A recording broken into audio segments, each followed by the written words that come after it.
શ્રી કૃષ્ણ। તો આજે આપણે બનાવીશું રાજસ્થાનની ફેમસ ડીશ દાલ બાટી।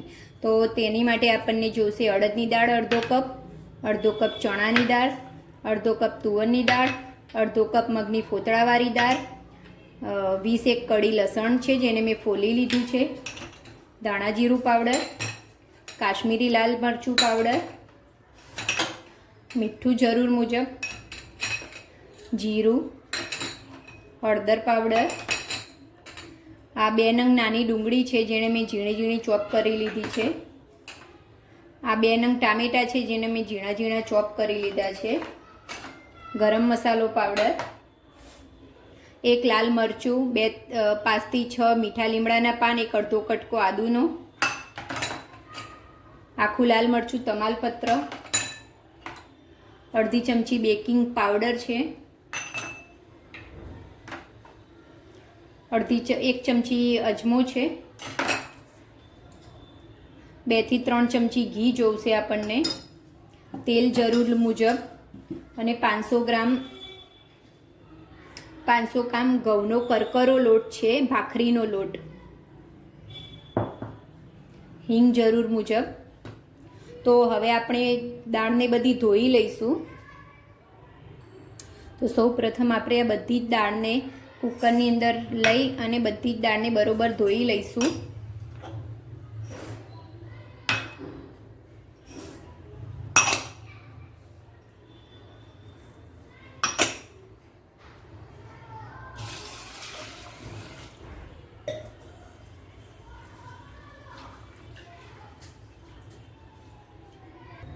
એ બધી જ દાળને ધોઈ લીધી છે। હવે તેમાં 2 ગ્લાસ પાણી લઈ અને દાળને બફાવા માટે મૂકી દઈશું। 2 ગ્લાસ જેટલું પાણી લેવાનું છે। હવે બધી જ દાળને બરોબર મિક્સ કરી અને બફાવા માટે મૂકી દઈશું।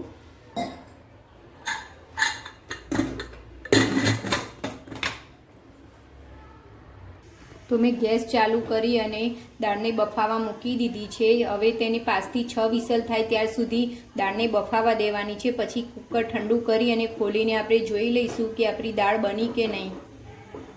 દાળ બફાય ત્યાં સુધી હવે આપણે બાટી માટેનો લોટ બાંધી લઈશું।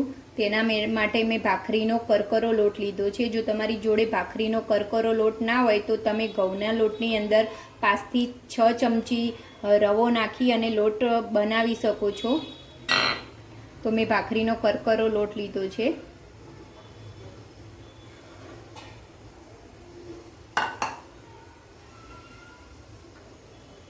તેની અંદર આપણે 1 ચમચી મીઠું નાખી દઈશું।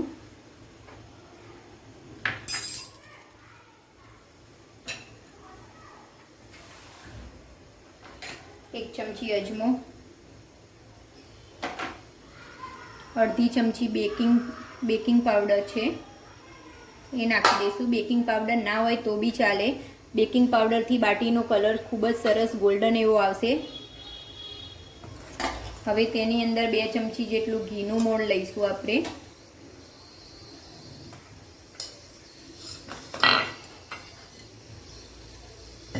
અને 3 ચમચી જેટલું તેલનું મોણ લઈ લઈશું।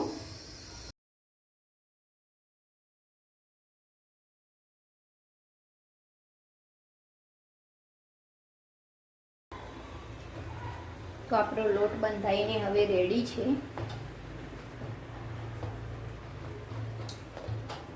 હવે તેમાંથી આપણે બાટી બનાવી લઈશું। એક આટલો લુવો લઈ અને મોટી સાઈઝની બાટી વણવાની છે।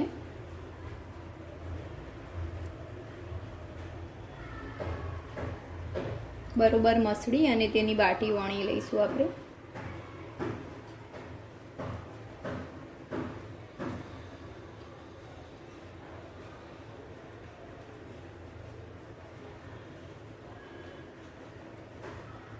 આ રીતની બાટી વણવાની છે। આવા સ્ક્રેચીસ પડવા જોઈએ જેનાથી તે અંદર સુધી શેકાઈ જાય। પછી આપણે ચપ્પાથી આ રીતે અંદર કટ આપી દઈશું। એવી રીતે આપણે બધી જ બાટી બનાવી લેવાની છે।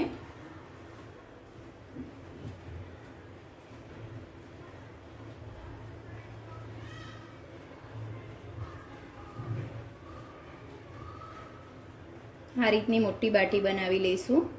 પછી આ રીતે ચપાતી એની ઉપર કટ આપીશું, જેનાથી એ બધી બાજુથી શેકાઈ જાય.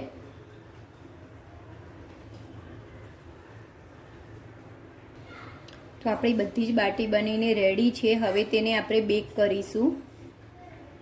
બેક કરવા માટે મેં આવું પોળી કઢાઈનું વાસણ લીધું છે. બેકિંગ માટે હંમેશા જૂનું જ વાસણ લેવાનું છે. તેની અંદર મીઠું અને એક આ ટાઈપ્સનું સ્ટેન્ડ મૂકી અને તેની ઉપર જાળી મૂકવાની છે. હવે આ બધી જ બાટીને એની ઉપર ગોઠવી દેવાની છે. વારાફરતી બધી જ બાટીને એની ઉપર ગોઠવી દેવાની છે.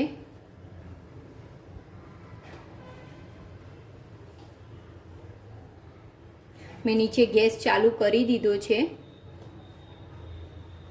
બધી બાટી આપણી ગોઠવાઈ ગવા આવી છે.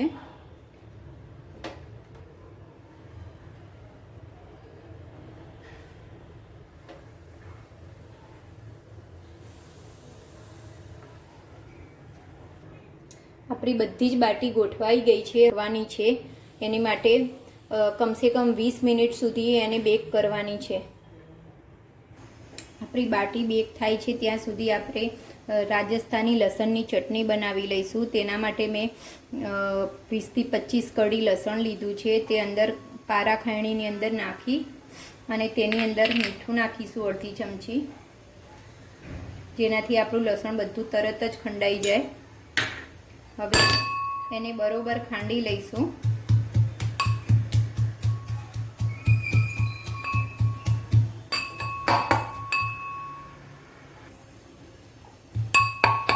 આપણું લસણ ખંડાઈ ગયું છે.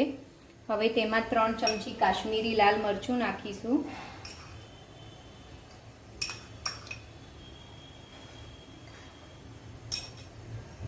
ફરીથી એને અંદર પીસી લઈશું બરોબર લસણ સાથે.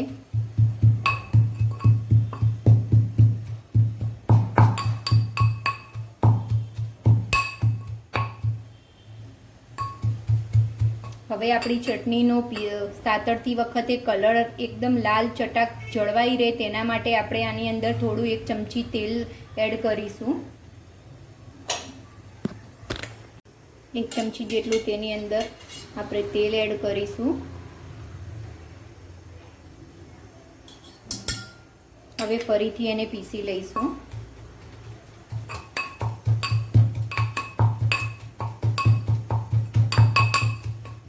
આપણી ચટણી પીસાઈ ગઈ છે. હવે તેનો આપણે વઘાર કરી લઈશું. આપણી ચટણી પીસાઈ ગઈ છે.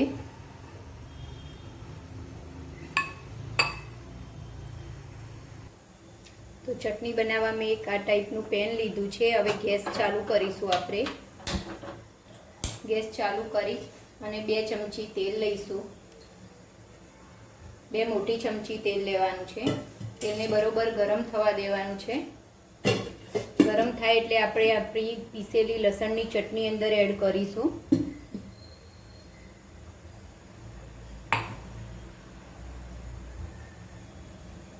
આપણું તેલ ગરમ થઈ ગયું છે. હવે ગેસ ધીમો કરી અને આપણી પીસેલી ચટણી અંદર એડ કરવાની છે. બધી ચટણી આપણે અંદર એડ કરી દઈશું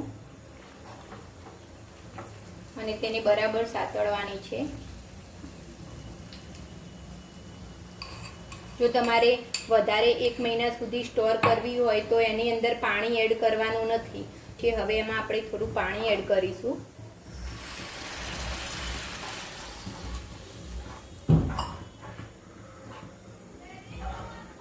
અને તેલ છૂટું પડે ત્યાં સુધી એને થવા દઈશું.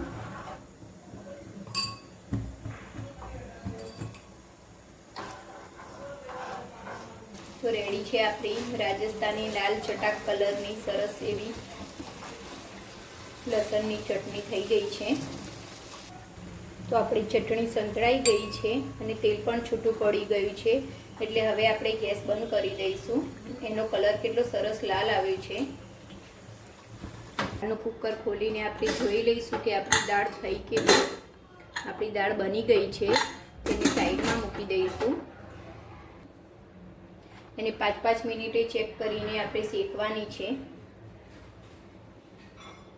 બધી જ બાટીને આપણે ફેરવી દઈશું.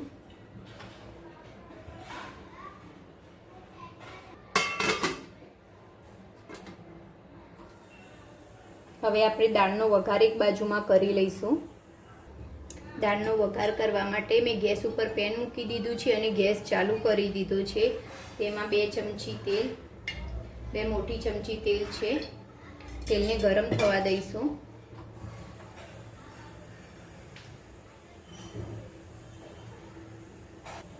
આપણું તેલ ગરમ થઈ ગયું છે.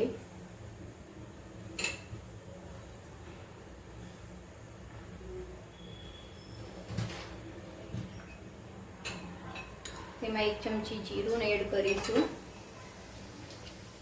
અડધી ચમચી હિંગ એડ કરીશું.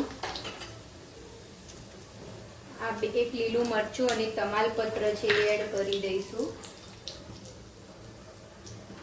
લીલા મરચાં અને મીઠા લીમડાના પાન એડ કરીશું.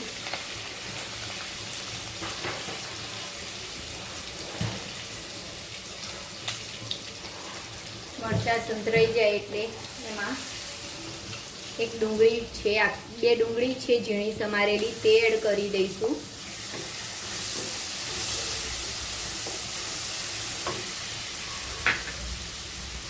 ડુંગળી ઝડપથી સંતળાઈ જાય તેની માટે અડધી ચમચી મીઠું એડ કરી દઈશું અંદર.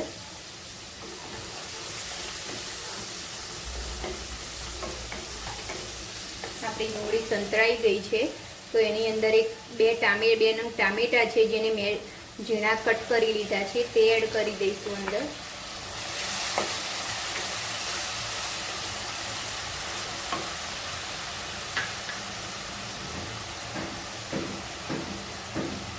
આપણા ટામેટા ડુંગળી સંતળાઈ ગયા છે. હવે એક કટકો આદુ છે જેને મેં પેસ્ટ બનાવી લીધી છે તે અંદર એડ કરી દઈશું.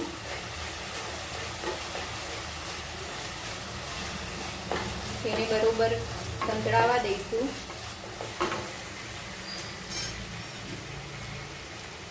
આપણે રેડ ચટણી બનાવી હતી તેમાંથી 1 ચમચી ચટણી પેસ્ટ એડ કરીશું. તેને બરોબર મિક્સ કરી દઈશું. હવે તેમાં મસાલા કરી લઈશું. હવે બધા મસાલા કરી લઈશું. એમાં આપણે 2 ચમચી કાશ્મીરી લાલ મરચું પાવડર, 1 ચમચી ધાણા જીરું પાવડર, અડધી ચમચી હળદર પાવડર. ગરમ મસાલો આપણે લાસ્ટમાં એડ કરીશું જેનાથી આપણી દાળનો કલર જળવાઈ રહે. બધું મિક્સ કરી દઈશું. હવે તેમાં બાફીને રાખેલી દાળ એડ કરી દઈશું.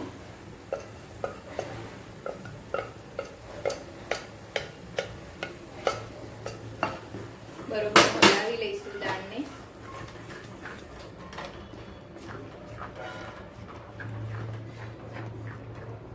હવે તેમાં 1 ગ્લાસ પાણી એડ કરીશું.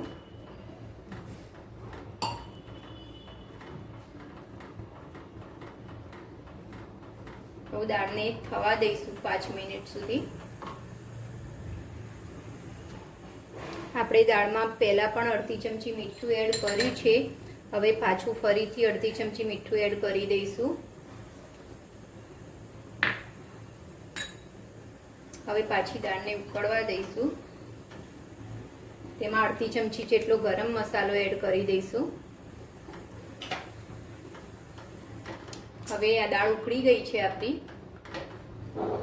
આનો ગેસ બંધ કરી દઈશું અને ફરીથી એક ઉપરથી આપણે તડકો લગાવીશું.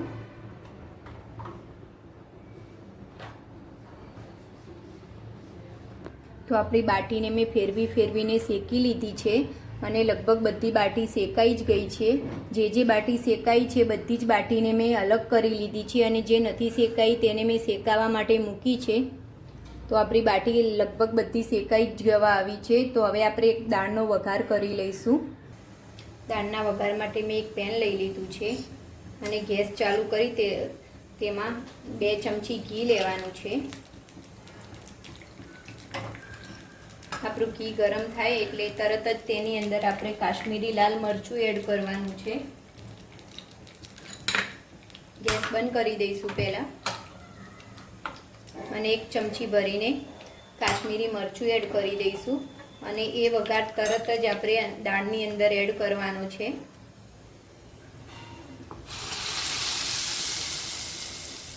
દાળની અંદર તરત જ એ વઘાર એડ કરી દેવાનો છે. પછી દાળને હલાવી લઈશું.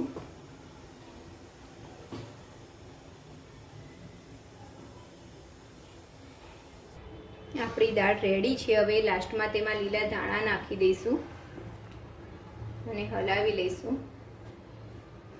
દાળ ઉકળી ગઈ છે. ગેસ બંધ કરી દઈશું. હવે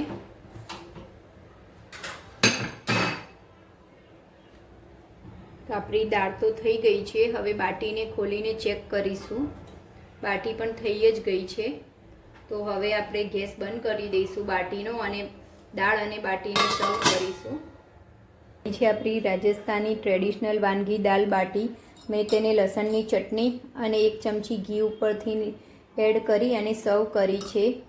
તમને મારી આ રેસીપી ગમી હોય તો મારી વિડીયોને લાઈક કરો અને મારી ચેનલને સબસ્ક્રાઈબ જરૂરથી કરજો. Thank you. Bye bye. જય શ્રી કૃષ્ણ.